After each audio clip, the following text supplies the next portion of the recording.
Ooh, we're live. Yeah, I was looking for the little live button. There we go. What's up, everybody? Welcome to another episode of Washed Up. I'm your host, Eric Mika, joined by co-host TJ Haws. This is our first virtual episode, so we wanted to make it special by bringing our favorite person on here, Chris Burgess. Chris needs no introduction. I'll try and give you one off the top of my head. He played in like 19 countries for 30 years, I think. He was here at BYU, then he left, then he left us, and now he's back. How many places did you play? Because I know it was a lot, and you were like triple dipping, hitting like one league, then the Australian league, then the Puerto Rican league. So that gets taxing, but it starts the countries start adding up, right?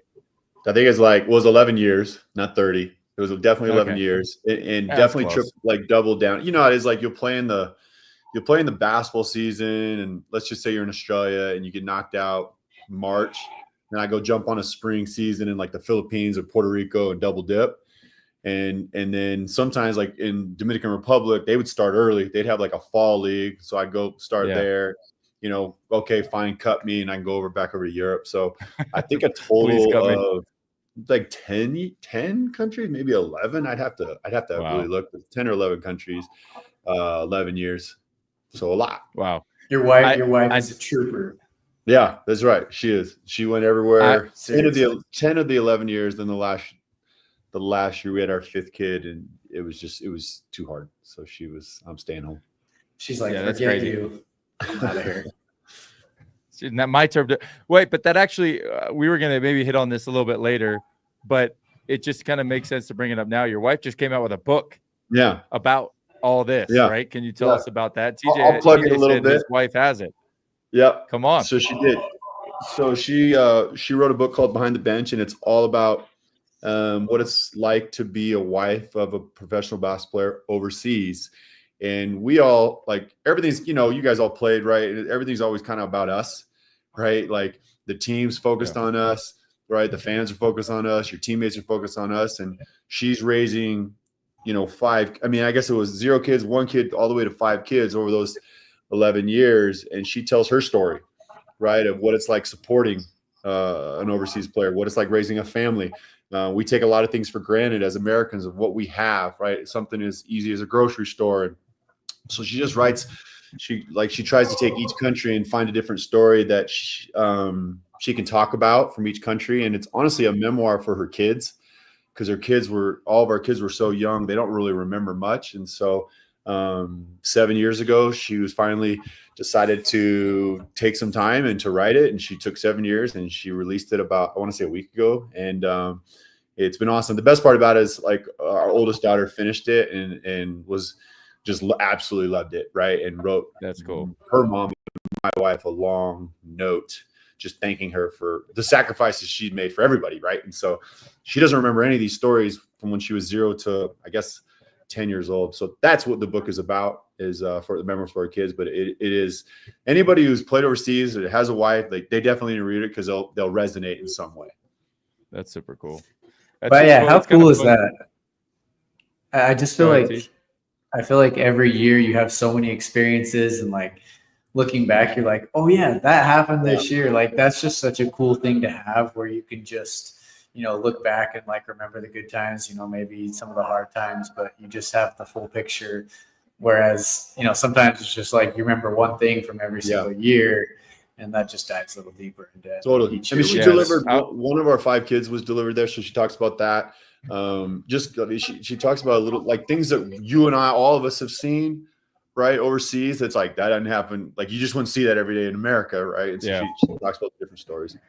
Yeah, I was gonna say it's cool to kind of like immortalize those stories for your kids, because they were part of it, but they don't remember any of it. And probably if they read through some of these stories, then it'll you know, the psychology will kick in, that they'll remember them as their own stories, you know, which is cool for eventually when they have kids, and those stories will get passed down in a really cool way. So that's awesome. Shout out to your wife, and I'm gonna have my wife read it. It sounds like TJ's wife Lauren already has it on their table, because it's relatable, you know. So all right, well, let's jump into, you know, we promised that we would ask you about kind of this preseason monster of of a schedule that you guys are releasing. I'd be lying if I said I wasn't a little bit envious.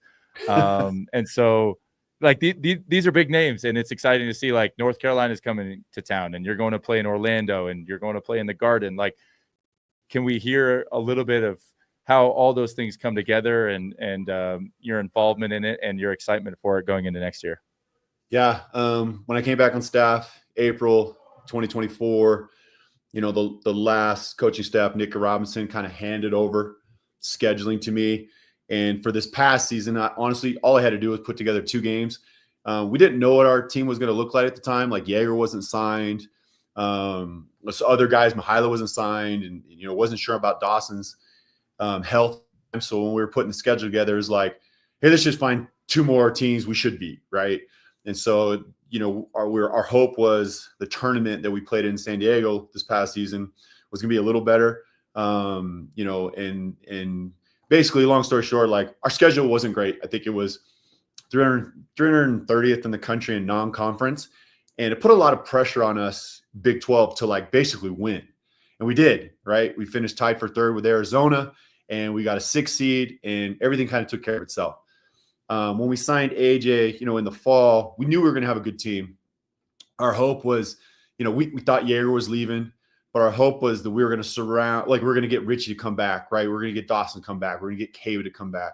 We knew Mag was going to leave, and Foose was going to graduate, and Trey was going to move on. Trevin finally, after a 10-year veteran career, was going to move on. But when AJ was signed, we got hit up. Personally, myself, Brian Santiago, our AD, Kevin, who doesn't know a ton about scheduling, is learning more and more about it, was getting hit up by every single event organizer, like playing our event, right? Because we have arguably a top 3 pick, top 2 pick, and a generational player, and we're going to be really good, right? With Richie coming back.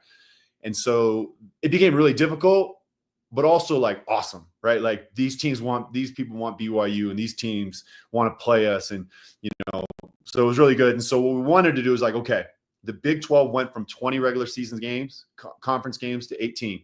So now I had to schedule 13 games. So we wanted to play in a really good MTE. We were kind of locked in on the Diamond Head, which is a solid ESPN event, but that like folded. And so we told ESPN, like, find us the best. We had a contract with ESPN, so we're find us the best event. So we were able to get in the Orlando one. Then it started working out that like ESPN also, they're like, hey, we had this Jimmy V Classic in Madison Square. Like, would you guys be interested? It's like, come on, man. Like, that's one of the meccas of basketball arenas. And so we were far. And like we were like, hey, we're playing ACC. We'll play anybody, right? And Jimmy V is going to bring in a good team. So obviously Clemson, right? Come on, top 20 team. Beat Kentucky last year, beat Duke last year. Just going to be a 3-4. They're going to be a top 4 seed. We knew it was going to be a quad 1. And then this Boston thing starts floating around a little bit. Hey, bring AJ home. He's from the Massachusetts, Boston area.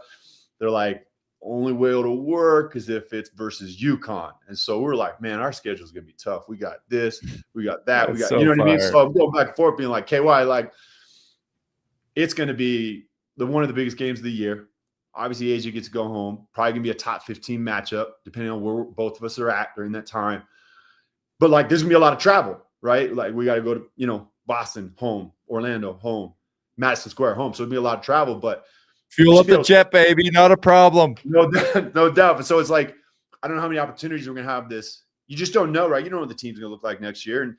But now you have an opportunity to go play in Boston Garden, Madison Square Garden, obviously Delta Center, the Orlando ESPN Disney Event Center. It's just like, this is what kids dream of, right? And so, yeah, it's great for our team.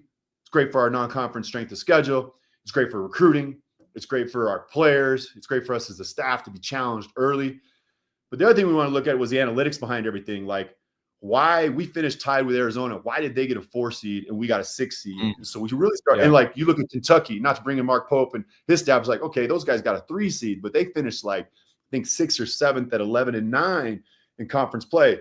Like, what are they doing, right? So we started looking at the analytics and diving deep into non-conference strength schedule for Power 5 teams. And what we found out was like, our non-conference strength schedule wasn't good, but with the numbers, if we can improve from 300th strength of schedule to like a top 75, we would put ourselves in 2 seed lines higher. Like you're putting yourself in. So like, I think Arizona went 0-5 in quad one in the non-con. They went, 12-8, or no, excuse me. They finished tied for third like us, same record as us. They got a 4 seed, we got a 6 seed. That's all you really need to know behind the analytics. Right. The tourney and the committee look at your strength schedule. So we felt like we have a really good team. We're trying to get a top 4 seed, and we felt like this was the best way to do it. So yeah, that's kind of how it fell into place. There's still a couple more games we'll announce. Our goal is to have 6 marquee non-conference games, 7 bye games, and we're going to play at Nebraska for an exhibition, which I don't know. They changed the rule now. You don't have to play D2. You don't have to play private. You can play whoever you want, right? And so they changed that rule. So we were like, hey, where's a tough place? We made a 2-year deal with Nebraska. Then when Carolina started, coming into the picture, we were like, man, we got to make this happen. Like Brian, and Brian, right? Brian's like, let's get this done, right? Yeah. Credits all to Brian and KY on that game. Like those guys. Right. I mean, like as long as I get to play pickup in the Delta Center the morning of, then we can. Man, I was like, so that's kind of how it worked out. It's gonna be a gauntlet, right? We're trying to space it out as best we can. We do feel like it's gonna prepare ourselves with Big 12, but like it would be a shame for us not to put together a good schedule with what the team we feel like we have coming in, and we think it's gonna make us better. We just do, and we might drop some of them. It's just the way it is. But we feel like it's going to make us better, and it's going to put our guys in position to compete for a top 4 seed. And you take, to me personally as a player, you take like all that stuff, you push it aside, and that's what you want as a player. Yeah. You want to go play in those games. You want to go play in those venues, those arenas. Like that is the fun of college basketball. And so, to go do that early on, and then especially what you have, in conference play is awesome, but to be able to start that and have that, experience early on in the season, I think will be huge for you guys. I agree with that. And like, not to bring up my time 100 years ago when I played, but I got to play at a blue blood my first 2 years, and we got to play in the Jimmy V versus Michigan State, right? We got to play, in Madison Square versus St. John's. We got to play in Chicago United Center versus Kentucky, right? So like, that's just the respect right now that and the momentum BYU athletics has, and for us to be invited to those events, right? Like, I don't know how that's any, what I mean? It's we're up there in terms of our respect and the brand that BYU has with the blue bloods, right? Yeah. So great. And so cool. you mentioned, roster coming together, roster we have. Where are we at right now with the roster? Are we done? Or we have more to do, or yeah, so great question. So with the rules keep changing, man. I can't keep up. Like I swear, the compliance officer Chad, man, I got him on the speed dial, just trying to be like, hey. But when we played, it was 13 scholarships, and you usually filled out the rest of your roster with anywhere 3 to 4 walk-ons, right? Try to put 16 to 17 guys together. They're kind of doing away with that. They haven't officially voted on it, but it's like you're going to have 15 roster spots, and they can all be scholarship if you want, right? Now, some schools like a lower major, they might just do 12 scholarships and 4 walk-ons, right? The high majors probably just do 15 scholarships, you know what I mean, and make the last 2 guys development. So currently we're at 13, and I think that what we're looking to do is find a development kid that could be an international player, that could be a high school kid, return missionary, but we are looking to add 2 more, and we kind of see them as kind of what Hadim Abop did this past year, come in and basically be not a redshirt technically, but come in and be part of the development plan, and come and work your way into the lineup in the next couple of years. So we're looking to add maybe for sure 1, potentially 2. That's kind of where we're at. Cool.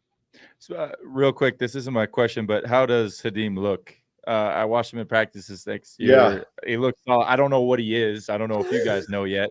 I don't know if he's a consistent enough shooter to really be like a stretch 4, or if maybe you let it fly a little bit and kind of just be a different stretch 4 option, or a really small ball 5, kind of like Bosco was last year. But where do you see him fitting in? Do you think he's ready now, or does he just need a little bit more time?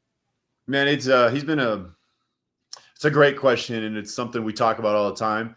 That dude is taking advantage of this, kind of redshirt year, coming in late, being part of the NBA Academy. Yeah. Which is smart, by the way. So smart, man. So smart. And so, first of all, I think he can guard 1 through 5, right? So defensively, like, he can guard 1 through 5. he physically is a Big 12. He's a specimen, right? Athletically, strength, all those different things, great length. I think you can play small ball 5 with him and just switch, right? I think you can play him at the 4, especially when you're going against teams like Houston that play two big, strong guys down the block. Same with Arizona, right? So matchup-wise, you can definitely play him at the 4. I think at the end of the day, our goal, right, is to develop him so he feels like a 4-3, 3-4.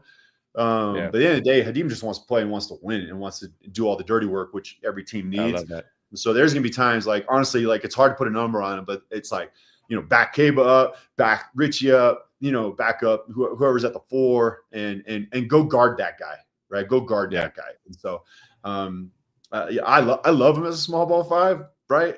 Especially being able to switch 1 through 5, mix things up. And then like he still puts so much pressure on the rim with the way he rebounds and runs the 4. But he's going to play some 4. Hopefully he'll have opportunity to play some 3. It kind of depends. At the end of the day, he wants to get on the court. So however we can get him on the court, we'll find some ways. Cool. Well, that's awesome. Last question. And I don't want to like jinx anything, but TJ and I, we watched AJ in the fall when he was here playing that tournament up in PG. Obviously you see the highlights. I'm actually going to go watch him. I'm on the USA selection committee for awesome. A couple weeks from now. So I'm excited to watch him in that light, but we know how talented he is. We've seen the hype around it and just his network of fans, that are in the NBA, like the guys that are cheering him on, that are helping him in the summers, speaks volumes for how good he is. What, like, if he explodes for a game, and again, I don't want to jinx it. I'm not trying to put like whiteboard material for anybody, but like, can this guy at 18, can he go for 40? Like, is he gonna, like, what's the stat line that we can see from him? Is he as talented rebounder as he is and shot blocker as he is scorer? Like, are we going to see what's a crazy stat line we're going to see from him this year that everyone's going to be like, all right, yeah, this is what we expected? I think because of the way he's such a good passer. And like, I know with the games you guys saw in the fall, like let's be honest, like I think he got bored, right? He was just such on another level, right? That like you can get a little bored. But I think at the end of the day, like, so we had a spring workout. And at the end of it, him and Richie and Kay were on the same team. And Richie, who came over to me, is like, I've never had so many open shots, right? Because it was with Rob's not around. Rob Wright's not here right now. It's because AJ was at the 1, right? Yeah. AJ's coming off a ball screen and he's making passes. I'm telling you, the way Jaeger would make it, right? Yeah. He just, because he's 6'9", he sees it. It's big guard you, man. Crazy. Yeah, no doubt. And so he plays under control. So my point being, like, I don't think it's crazy for him to have a triple double, right? Because of his size. I don't think it's crazy for him to be like a 20-10-10. I don't think it's crazy for him to have like a game in the 30s. I really feel he's one of those players that we all played with. It's just like whatever the game is asking from him, like if it's like, all right, it's going to be a 2-on-2 or a 1-on-1 situation, we're not going to help off the shooters like Richie or whatever it is. I think he'll go get to the rim every single time. I think he'll get to the paint every single time, right? I think that like he has that ability. Like our hope right now, Cooper Flagg's a way different player, but he has that Cooper Flagg in a meaning like he does whatever the team needs. He can play with anyone on the court. He competes on both ends of the floor, right? And obviously he's got God-given talent that like, we haven't seen in a while. That's so cool, man. Yeah, I'm excited for that. Like I said, I don't want to keep you here too long, so we're gonna let you go. Chris Burgess, second best rower in the state, probably. Good. Linehan's got a problem with that. Your boy Linehan's got a problem with that. I can't go a day without reminding TJ that I love rowing and that it's all I care about in life. So thank you for being here, Chris. We'll let you go before the 20-minute mark because we want to get you back here as soon as possible. But we appreciate you being here. We're looking forward to coming and checking you guys out soon. You guys are the best. Thanks for having me on. Thanks, Burge. Yep. See you, Burge. See you. I was like, is he just going to chill there? He's like, I'll just stay on for the rest of the time and just listen to what you guys have to say. He's like, all right, yes, sweet. So what are we talking about now? Oh, we got a live comment. This guy asked if Kadeem was going to play this year. I feel like Chris answered that. And his answer got me excited because Kadeem is someone you forget about. Like, no disrespect to him, but because he got here late and he redshirted, like when you see people like, oh man, we got this stacked team and we have this unbelievable preseason, you don't see his name, but he's a very capable player. Like we've watched him. He came and played pickup with you, if I'm not mistaken, and Anthem Prep, and like you see that he has like some pretty incredible tools. So if it's like kind of like last year, there's a couple unknowns that then you go watch and practice like Boscovich, and you're like, geez, if this guy's our third rotation big, then we're in a really good place. And I feel that same way about Hadim, right? Because we still have Bosco. We still, I mean, you could move, if you really wanted, you could move Richie to the 4. Like you could do so many different things. AJ could play the 4. You know, I think Brody's gonna be you know, a lot more effective this year and have a chance to see the floor if his shot is consistent. So I don't know. It's exciting to hear that long-winded answer, but totally. And I think, you know, what we saw last year from KY is that he's like not afraid to like find the right rotation, you know? Yeah. Like he's like, look, I'm going to find the 5 guys out there that are going to help us win. And like, that's pretty exciting. And I think that's also like great as a player too. That keeps you like on your toes. That keeps you working. That keeps you in the gym. That keeps you like finding ways to win, because that's the stuff that KY wants. That's the stuff that's going to keep you earning minutes. Yeah, I mean, case in point, like look at Trey. We were just with Trey on Thursday or something, and he was talking to Jake Toulson about this. And shout out both those guys. It was for Evan Troy's birthday. Shout out to Evan too. 22 years old. 22. I didn't actually wish him a happy birthday on his birthday, so I feel bad about that. But we're bringing this is his shout out. This is a shout out. He won't be listening, but you know, Trey was talking to Jake about that, right? Like he didn't have that opportunity, you know, and just circumstances were different. And I've been there. Like you're tempted to just kind of crawl into a hole and die. You know what I mean? Like, but credit to him and credit to what you just said about KY's, you know, rotations and willingness to just figure out a way to win, no matter, you know, how highly touted a recruit is or who's quote unquote supposed to be playing. Like he just wants to win. And so that's what gave, you know, Trey a chance, and Trey thrived, you know, which you love to see. So I do totally agree with that. And Christopher Jensen here asked, how aggressive do we want AJ? Passing like Yegor is great, but does that take away from the aggressiveness? I'll let you answer that first, Teach. Okay, wait, say that one more time. I think you cut out on me. So Christopher Jensen in the comments asked, how aggressive do we want AJ? Passing like Yegor is great, but does that take away from aggressiveness? You know, I think you put in the, like, I think Burge said it. He's a playmaker and he can do it all. And so he's kind of one of those guys that you kind of what the game needs, he will bring. And that can be really, really good for us. Because if he's truly willing to do that, he doesn't have to like take over a game that is gonna like take us out of what we do. You know what I'm saying? Yeah. It's like he's gonna be like, oh man, Richie's hot. Like let's find ways to get Richie involved. I can do that. You know, big moments in a game, it's like we need a basket right now. I can do that. And if you have somebody that is like truly willing to accept that role and be like, I'll do whatever we need, then it's so valuable for a team. And like that's super exciting for me to hear that Burge was saying that, because to be 6'9" and as big and strong as he is, and to be able to do all of those things, man, that is awesome.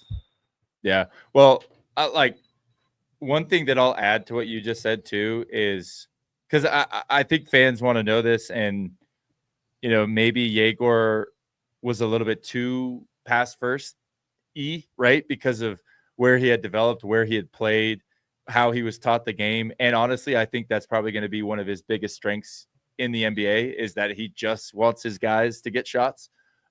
It's just tough to do in college when you're needed as a scorer, where I think they're going to be a little bit like, I love hearing, yeah, he's making passes like Igor, but I just think AJ is a scorer, right? Like at his core, like he's a bucket getter. He's like the classic guy. You just want him on your team, right? Because he's going to help you win the game. He's going to hit big shots. And just the way that Devin Booker can adapt to. Who's Devin Booker? He's a new guy. Yeah, Devin Booker is Devin Booker's twin brother, but I guess that wouldn't make any sense.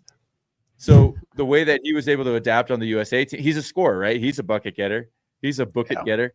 And USA team, he sat in the corner and shot threes, right? He spaced the floor. Exactly. So super, like, next level guys, like what Chris Burgess is describing. Like, he's actually a scorer, but they're excited because he can also pass. So I don't think it takes away from his level of aggressiveness. I think he's going to try and get buckets first and get going with some easy ones because of his abilities to get to the rim. And then why it's exciting is because then naturally everything collapses and we can kick out and make easy shots. Jack Carpenter just said, Richie Saunders saying, I've never seen so many open shots before is wild. And it is wild. Like, you love hearing that Richie's getting wide open shots because it felt like last year nothing for him was easy. Like, he simplified and was efficient and looked really, really good, but none of it was easy. Like, I bet if you asked him, he would say he was dog tired at the end of every game because they were all over him. So I love hearing that. Yeah, if the floor is truly spaced like that, we're going to be really hard to guard. Traditionally, BYU has, we shoot the basketball. We're a good 3-point shooting team. Not you, but more everybody else. Do you know how many threes I even took at BYU? I bet you don't. 2. 0. Wrong. 1. 1. 0 for 1? I took one, like, right at a buzzer at halftime against Valparaiso in Vegas, and I missed. So you're a 0% 3-point shooter. But you know what's good is that I missed that, because if I would have made it, I would have chucked like another 100 that season. So it was for the best. Yeah, you've heard when somebody makes a shot that you want them to make a shot, it's like, that was the best thing for us. Thank you for making that shot, because now you're going to shoot 20 terrible ones. Yeah, but I don't know why in my life it just always felt like the guy on my scouting report at every level, maybe not high school as much, but at every level it felt like the guy who we were like, oh, this guy can't shoot, like, beg him to shoot, dare him to shoot. He always made like 6 threes on whatever team I was on. It didn't matter. Like, I was always the team. Maybe it's the me problem. It's the worst. And then you look over to the coaches and they're just like, sorry, like, it's a numbers game. And which, by the way, I want to have Akash on here and talk for an hour about quad 1 scheduling, because, like, it's amazing what they're doing. And Akash is going like, man, what's crazy is not enough schools even care about this stuff. We do. And you and I just had a great conversation with him about what that means. But then Chris gave us even another awesome tidbit, which was, we just broke down what Kentucky did, what Arizona did, what these guys did. And like, we made it into a science that's going to get us there. So I thought that was sick. They probably even broke down, man, if we would have been at this seed and played this team, then this would have had, like, they're going Dr. Strange in that office, man, just trying to figure out the one way to the championship. I know. I think it is just cool because it's not like they're not just trying to schedule the biggest names. They're like, if you think they're just like picking this and picking this one will help us. Like, there are so many details, data, analytics that go behind every single game. Like, they are trying to get a top 4 seed. Like, that's the whole goal. It's not just like, hey, let's play against the toughest teams. It's like, no, we are very precise. There's a science to this, and we're going to figure it out. It's really cool. Yeah. No, I love that. And we'll get Akash on here for sure. Let's answer these last 2 questions and we'll get out of here. Luke Fletcher asked, and if you disagree with me on this one, I'm just going to be quick. Luke asked, where do you guys see Yegor going? I don't really know. Like, all I do know is that I've heard he absolutely crushed it at the combine. It's so funny. You hear how much they care about him being an inch or an inch and a half taller than what they previously thought, and an inch or an inch and a half, longer wingspan than what they previously thought. And you think like, oh, nice, he's bigger, but like, that matters. Like, I was at the combine, and me being, 6'9" and a quarter versus 6'10" and a quarter with shoes off, like, they care. And my hands and my wingspan being the same as my height, they hate it. And so that matters. He shot. Yeah, unfortunately it matters. He shot really, really well, which matters a lot. And most importantly, he finished on such a high note with the tournament. So I'm hearing, a lock top 15. The highest I've heard is like 9 to 11, which I think is fair. We don't know what his individual workouts are. We should probably reach out and ask somebody that would know. I don't know what he's going to say. He's just like, yeah, I'm doing good. But also I don't want to say, because all those teams are going to switch, right? They're all going to make trades and there's going to be movement. So I don't know where he's going to go, but I think it's top 15. And then I'm going to let you answer this one, Tej. Last question before we send it out. Dave Baker. Dave's all over this. I love it. He said, I need to hear a starting 5 from you guys for game 1. I'll let you answer that, then we'll close up shop. Oh, sheesh. Putting some pressure on me. Yeah, you better be right, or else no one will listen. Yeah, I could see, Rob Wright. I can see maybe AJ will start. We'll see. Yeah, maybe. Richie, maybe. Richie's going to start. Kaba's going to start. There's 4 right there. Who's that 2? No, probably maybe a 4, right? Because we're gonna just kind of stick Richie, AJ are like 2 3s, 4s, whatever they want. But we probably want a little bit more like kind of muscle out there. It could be Houdin. Could be. I was gonna say, is it gonna be Bosco, my boy, my Serbian brate? It could be Dawson too. That's where I think with KY, it's gonna be like, who are we playing? Who are our matchups? Like Mag found his role on this team because he was like, I'm going to get in there and just guard, do my job. I'm going to bring energy to this team. And he found tons and tons of minutes. And shoot my face off. He shot like nobody was expecting. That helps. Corner ball for sure. He was money. So I guess you paid. I don't know. I think everything's on the table with KY. You got to go earn it. Yeah. But I would guess those 4 are probably going to start for sure. Yeah. If I was putting money down. If you're a betting man, which you're not. So I'd say that's a solid 4. Hopefully that answers your question, Dave. This is it from us. This was a lot of fun. Thank you guys for tuning in. I love this format. I love having these live questions on the side. Chris being able to jump in for 20 minutes. We're going to have him as kind of a repeat guest. We'll have the data analytics guys. We'll have other assistants. We'll have coaches. We'll have strength coaches, players. You guys go and let us know who you want, whether it's on Twitter or YouTube, Instagram. Make sure you let us know who you want on here, what kind of questions you want to ask. We'll try and do the best we can. We only got to 1 out of 50 that we had for Chris. He had my mind going. I could talk about this all day. So thank you guys for being here. Like I said, this is Washed Up. I'm Eric Mika, joined by Mr. TJ Haws. We'll see you again, hopefully within the next week. Thanks for being here.